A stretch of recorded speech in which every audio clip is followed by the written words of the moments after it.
Was the Real Scholars back with my second to last review for 2008 and the second final resolution. We started the year with final resolution for TNA and we're ending the year with final resolution. I don't fucking know why there were two final resolutions in this time. I mean, WWE gets some slack, but there were the difference, okay? There were two No Mercies 9 years prior to this, right? But one was a UK event, the other was actually a pay-per-view. I mean, Roadblock also, does anybody remember that name for a pay-per-view? There was just one on a network special, just a special network special. The other was a pay-per-view as well, so... And why couldn't they just kept it the way it was? Why couldn't they start with Final Resolution and end with Turning Point? But, what the fuck ever. So now the January pay-per-view was Genesis, which we already mentioned in the 2009 year in review. But, Jesus Christ. How was the second Final Resolution as a whole? It was meh. December 7th at the Impact Zone in Orlando, Florida. This show was just meh. I mean, the main event is 4 members of the main event Mafia, which were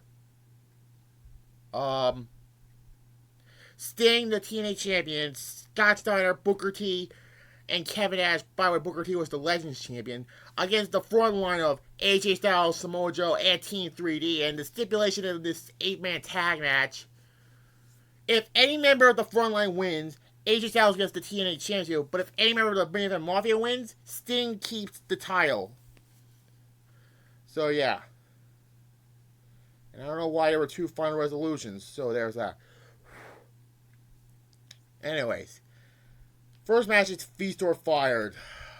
I hate these type of stipulated matches. It's a rip-off of Money in the Bank, but it's not a ladder match. Curryman, Homicide, Hernandez, and Jay Lethal defeats the others. Jay Lethal got the tag title shot. Homicide got the X Division title shot. Hernandez got the TNA World title shot. And Curryman got the pink slip. The other three were revealed on an episode of Impact. And this began the whole storyline where, whole show angle where, Morrissey and Machine Guns were mad that they didn't get the tag title shot. And it's all ended with Suicide beating them up. The debut of Suicide, which was, fun fact, was a character in the TNA game, which I already reviewed that game, and we already did all the 2009 reviews. 5. Anyways, ODB, Roxy, and Taylor Wilde defeats the Beautiful People and Sharmell. Sharmell will not get back in the ring until that match at Victory Road 2009. Let's not talk about that match. It's just a match on Impact. It's just an Impact match. 4. Anyways, then we have for the TNA X Division Championship, Eric Young defeats Sheik Abdul Bashir to win the X Division Championship. He didn't win the X Division Championship. It was vacated, and then it came a tournament where it came down between the members of the Motor City Machine Guns at Genesis. So, this was not a good X Division Championship match. I give it a 3. These two don't have chemistry. Anyways, then we have for the TNA Knockouts Championship, in probably the worst match of the night, Christy Hemme defeats Awesome Kong by disqualification, so the championship does not change hands. This was not a good match. I give it a 2. I think this is Christy Hemme's last match. Ever. I don't think she ever wrestled after this. I don't think.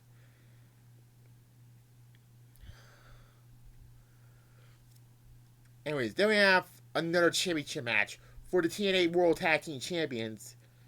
Beer Money defeats Abyss and Matt Morgan to retain the Tag Team Championships. This was a good Tag Team Championship match. I thought the Abyss Matt Morgan team was kind of underrated, but they had to break them up. Matt Morgan will become a main eventer in Abyss. Unfortunately, had to feud with Stevie Richards by the following year. These two will feud also, which is, go back to that. To season, I want to say it was 7. Yeah, I think it was season 7, but that was 2009. Um, I get a 6 out of 10. Anyways, Kurt Angle defeats Rhino with Mick Foley as the special guest enforcer.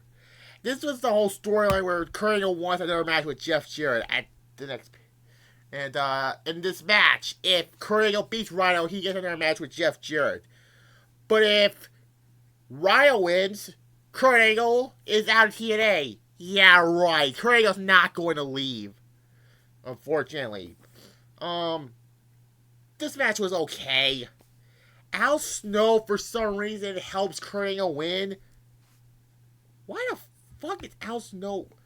I believe this is around the... I don't want to say that. If you want to watch something... Brian Sage from Wrestling reviews all 3 Ultimate Deathmatch movies. What the hell are those?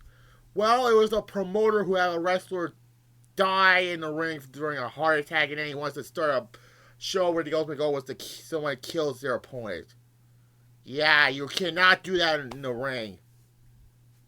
If it's an accident. Besides, I want a heart. From a May pay-per-view in 99. We're not going to mention that. 6, again. Anyways. Main event, 8-man tag team match for the TNA World Heavyweight Championship. The main event Mafias of Sting, Kevin Nash, Booker T, and Scott Steiner. Sting was the world champion. Defeats the front lines of HSL's Team 3D and Samoa Joe. Sting retains the world champion because it's by pinning Samoa Joe. Why couldn't Sting pin one of the Team 3D members? They're not, especially Brother Ray, because he was not going to be a world champion until 2013, 5 years later.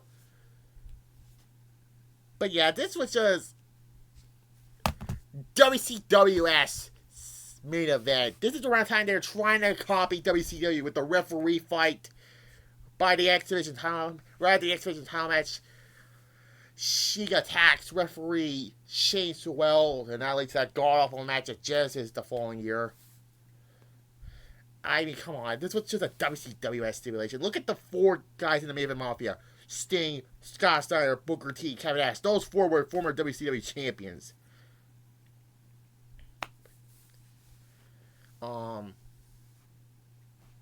This was a good match. Of the star power of this match, I get a 7.5 out of 10. So, yeah. Overall, the second Fire Resolution was, meh. I think the J-Wave version was better than this. Yeah, the J-Wave version of Fire Resolution was better than this, but whatever. I just give it a 6.5 out of 10. Just like I gave Survivor Series. Now, we're at the end of 2008. Last pay-per-view, Armageddon, where Jeff Hardy finally wins the WWE Championship.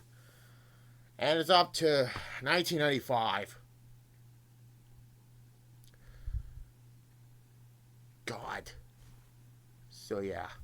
I'll be back tomorrow with my next Which It's Worth, which will be on either TNN or ECW on Sci-Fi. Ugh. But the last period of 2008, Armageddon 2008, with Chris Jericho on the cover. But yeah.